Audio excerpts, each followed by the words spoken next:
미국은 베트남 전쟁에서는 대단히 고전을 했죠.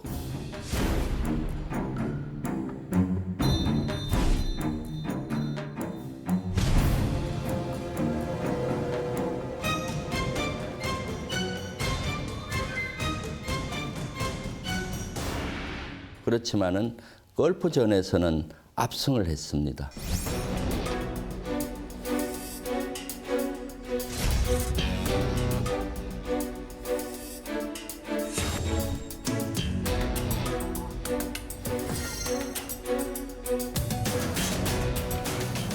그러면은 20년도 채 안 되는 기간에 베트남전에서는 대단히 고전을 하고 철수를 할 수밖에 없었는데 걸프전에서는 어떻게 해서 그렇게 압도적인 압승을 했을까? 그 이유가 뭔지 아십니까? 2500년 전 손자는 이미 알고 있었습니다. 손자는 전쟁을 하기 전에는 5가지 요소로 국력을 배양을 하고 국력 배양된 거를 비교를 해서 7가지를 비교를 해서 그게 7개라고 하는데 비교해서 승산이 있으면 전쟁을 하고 승산이 없으면 전쟁해서는 안 된다. 제1장 시계편에 강조를 하죠. 오늘은 국력 배양을 하는 5가지 요소를 가지고 베트남 전쟁과 걸프전을 비교해 보면은 걸프전에서 압승할 수밖에 없었고 베트남전에서 고전한 이유를 알 수가 있죠. 국력을 배양하는 요소 5가지는 도, 천, 지, 장, 법. 이 5가지를 얘기합니다. 도, 천, 지, 장법. 도라는 것은 정치 지도자를 중심으로 해서 정치 지도자와 국민들이 뜻을 하나로 갖고 똘똘 뭉치는 걸 의미합니다. 또 하나는 전시에는 전쟁의 대의명분을 명확히 하는 그런 의미도 있습니다. 도적인 측면에서 월남전을 한번 봅시다. 월남전에서는 미국이 도가 잘 안 돼 있었죠. 전쟁이 장기화되면서 국론이 분열이 되고 월남전에서 철수를 하라는 아주 국민적인 요구가 많았죠. 그러니까 월남전에서 전쟁하는 군인들은 국민적인 지지를 못 받고 하니까 사기가 떨어질 수밖에 없었고 미국이 지원했던 남베트남도 유사했어요. 사실은 부정부패가 아주 심했습니다. 정치 지도자와 공무원들의 부정부패가 심해서 국민적인 지지를 못 받았습니다. 북베트남은 사실은 호찌민을 중심으로 대개 단합이 돼 있었습니다. 그러니까 북베트남이 이길 수밖에 없는 그런 거라고 볼 수 있습니다. 걸프전은 미국의 도가 잘 갖추어졌습니다. 사담 후세인 같은 경우는 이라크에 오랫동안 독재와 압제를 했죠. 그러니까 국민의 지지를 잘 못 받아서 이라크 주민들 자체의 결사항쟁 의지를 잘 끌어내질 못했습니다. 그런 반면에 미국은 국제적으로나 국내적으로나 도가 이루어졌죠. 유엔 안전보장이사회에서는 이라크를 침략국으로 규정하고 군사적인 제재를 허락을 했잖아요. 그리고 다국적 군을 지원하도록 했고 국내적으로도 걸프전에 대한 지지가 아주 90% 이상의 국민적인 지지를 같은 가운데서 전쟁을 수행을 했습니다. 그러니까 이길 수밖에 없지 않았나 합니다. 두 번째 요소 손자병법에서 도천지 장법 중에 천의 요소입니다. 천은 하늘 천자를 쓰는데 손자병법에서는 천을 3가지로 얘기합니다. 음양, 한서, 시제죠. 음과 양은 사실 우연적인 요소 또는 초자연적인 요소를 얘기를 하는 거고 한서는 추움과 더움을 얘기하는 거거든요. 춥고 덥다는 건 기상을 의미합니다. 전쟁에서 기상이 대단히 중요하다는 것이죠. 기상적인 측면에서 보면은 베트남전에서는 정글지대고 아주 덥잖아요. 미국이 잘 적응 안 된 면도 있죠. 이라크에서 전쟁도 걸프전 때 마찬가지죠. 이라크 군은 많이 적응되어 있는데 미군은 적응이 안 돼 있었는데 이라크 지역에서 전쟁의 기상이 가장 안 좋을 때가 언젠가 5월 이후입니다. 그때는 온도가 50도 이상 올라가요. 상상해 보세요. 50도 이상의 전쟁을 할 수 있겠습니까? 잘 못하죠. 그래서 덥기 전에 전쟁을 시작해서 끝내야 되겠다는 생각을 했습니다. 그래서 1월 17일 날 전쟁을 실시해서 2월 28일 날 전쟁을 딱 끝내버렸죠.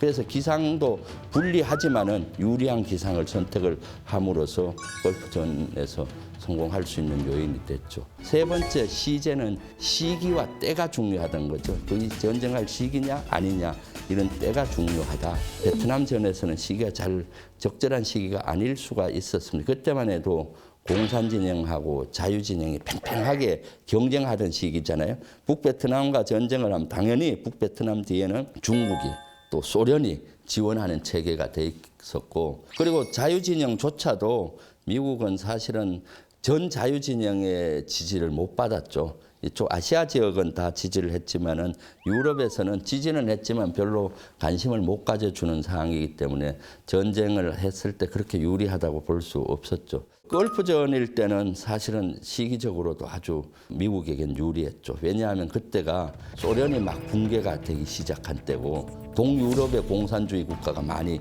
붕괴되기 시작하던 시기입니다.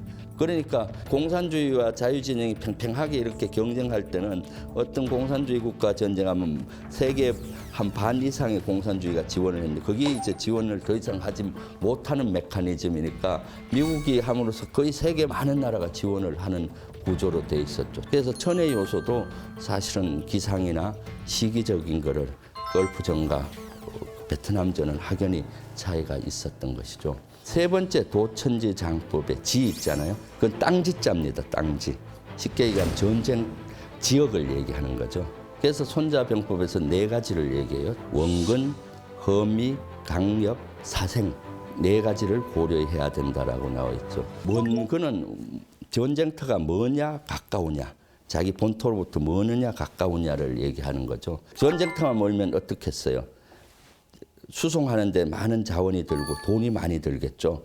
보급 수송이 아주 어렵습니다. 그다음에 지역이 험하냐 험하지 않느냐, 넓으냐 넓지 않느냐가 되게 전쟁에 영향을 갑니다. 통상 군사력이 센 부대는 넓은 데가 좋아요.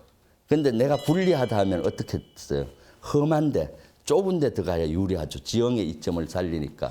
그다음 생지와 사지는 동물이나 식물이 살 수 있는 지역이 생지고 동물과 식물이 살 수 없는 지역이 사지라고 하는데 의미를 보면은 그렇게 해석하면 쉽습니다. 부대가 또는 사람이 머물면서 시간이 지나면 지날수록 유리한 지역. 그건 이제 생지가 되는 거고 시간이 지나면 지날수록 불리한 지역은 사지가 되는 거죠.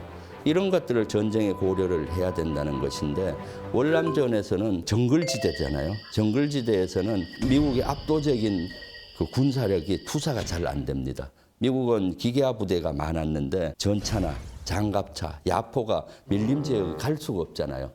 그리고 여러 가지 항공기로 위해를 본다고 해도 첩보기나 이런 걸로 본다고 밀림지 안을 볼 수가 없죠. 그러니까 미국의 첨단화된 장비가 잘 적용하기 어려운 데가 정글지대였죠. 그런 반면에 북베트남과 베트콩 세력들은 뭐로 무장을 했는가? 소총, 기관총, 기껏 해봐야 박격포. 그런 건 이동하기가 쉽잖아요. 그리고 숨을 데가 많고.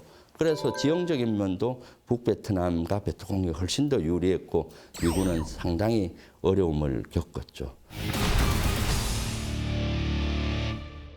네 번째 요소 장입니다. 도천지 장법의 장. 그 장은 장군, 장수의 자질을 얘기하는 거죠. 베트남전 당시는 미군들의 장군이나 간부들의 수준이 좀 낮았고 걸프전 때는 대단히 높았습니다. 왜 그런가 하면은 1945년 2차 세계대전이 끝났을 때 미국 정치 지도자들이 생각한 게 있어요. 그때 2차 대전을 동결한 게 뭡니까? 원자탄 2발이잖아요. 그 어려운 재래식 전력을 해도 많은 희생이 있었는데 원자탄 2발이 일본의 나가사키와 히로시마에 떨어짐으로써 일본은 무조건 항복을 했죠. 그래서 그때 지휘부들은 전쟁이 끝나고 나서 앞으로 재래식 전력은 그렇게 중요하지 않구나. 원자탄 이런 것들이 중요하구나 해서 핵이라든가 미사일 이런 것들을 개발하는데 박차를 가했죠. 그리고 미군도 대거 감축을 많이 하기 시작을 합니다. 그러다 보니까 미국의 인재 육성도 잘 못했던 거죠. 그래서 장군이나 간부들의 수준이 그렇게 높다고 할 수가 없었죠. 그런 반면에 걸프전 당시는 미군의 장군이나 간부들 수준이 대단히 높았어요. 왜 그런가 하면 월남전 때 대단히 교훈을 많이 얻었죠. 미국은. 교육사령부를 창설을 하고 부대 교육 체계를 바꾸고 간부 교육을 아주 혁신을 했죠. 그런 노력을 통해서 한 15년 함으로써 91년도 당시는 미국이 세계 최강국의 간부 수준과 장군 수준을 유지할 수 있었죠. 그래서 장의 측면도 보면은 베트남 전쟁과 걸프전에 같은 미군이어도 확연히 차이가 납니다. 다섯 번째 마지막 요소 도천지 장법의 법 있잖아요. 그 법은 현재 우리가 법규를 지켜라 법 이게 아니고 유형 전투력을 의미합니다. 쉽게 얘기하면은 복제, 간도, 주용이라고 되어 있습니다. 복제라는 거는 지 통제, 지 체계가 잘 되어 있느냐, 그 다음에 지 체계를 연결하는 지 통신 체계가 잘 되어 있느냐 이런 걸 보면 될 것 같고, 간도는 이제 수송 체계, 길 이런 것들이 잘 되어 있느냐, 주용이란 거는 주로 쓰는 거잖아요. 장비와 물자 이런 것들이 잘 갖추어져 있느냐는 것이죠. 그러니까 지 통제와 나머지 체계는 눈에 보이는 장비, 물자, 탄약, 수송 체계 이런 전반적인 걸 얘기하고 그게 잘 갖추어져야 전쟁을 잘 할 수 있다는 것이었죠. 베트남 전쟁 당시에는 사실 재래식 전력만 통했잖아요. 그러니까 별로 발전을 못 하다 보니까 또 정글 지역에 맞는 맞춤형 군사력을 건설을 못했죠. 전술도 못 개발하고. 그러니까 거기서는 사실은 고난을 겪을 수밖에 없었던 거고, 베트남전 이후에 미국은 군사 혁신을 합니다. 에어랜드 배틀 개념이라고 해서 아주 중심 지역까지 같이 전쟁을 해야 된다는 개념을 만들어내고, 그러면 그걸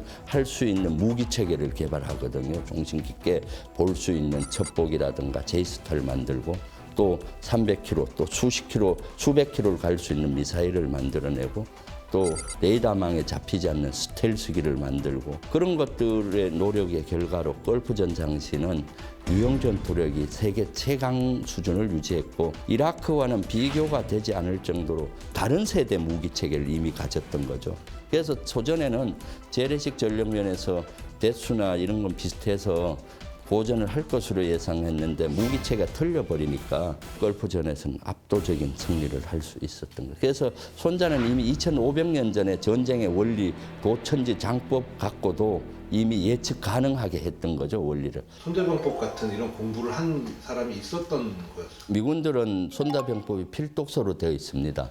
그리고 지참모대나 이런 데서도 선택 과목으로 본인이 원하면 들을 수도 있고요. 연합사령관이나 또는 미군 장군들하고 얘기를 해보면 손자병법에 대해서 아주 잘 알고 있습니다. 베트남전 이전에는 미군은 크라우제비치적인 사상에 많이 젖어 있었고, 제가 봤을 때 걸프전 이후는 미군들이 훨씬 더 손자병법에 근접한 전술을 씁니다. 어떻게든 피해를 최소로 하는 전쟁을 하려고 하죠. 그러려면 결국 마비를 해야 되거든요. 무사들이 싸울 때 칼싸움 한다면 팔 하나 자르고 다리 하나 자르고 이기는 게 아니라 급소를 탁 쳐서 기절시켜서 이기는 방법이 마비전이라고 볼 수 있죠. 그래서 미군은 걸프전 때도 그 당시 스와츠코프 중부사령관으로서 전쟁을 지휘했는데 제일 고민을 그분 기록에 보면은 어떻게 하면 최소 피해로 할 것이냐. 지상전은 근접 전투를 하면 피해가 많을 수밖에 없어요. 그래서 하력으로 1000시간을 하력으로만 하잖아요. 지상전을 안 하고. 그래서 저걸 완전히 무력화 시키고 마비가 시킨 다음에 바로 이제 지상전을 해서 4일 만에 끝내버리죠. 아마 지금 인류 역사상 그렇게 피해가 적게 이긴 전쟁은 극히 없을 겁니다. 그런 거는 사실은 손자병법의 사상과 거의 일치된다고 볼 수가 있습니다. 다음에는 이제 이러한 국력이 배양이 됐으면은 손자는 전쟁의 메커니즘을 또 얘기를 하거든요. 전쟁의 메커니즘에 대해서 여러분들하고 다음 시간은 공유하겠습니다. 기대해 주십시오.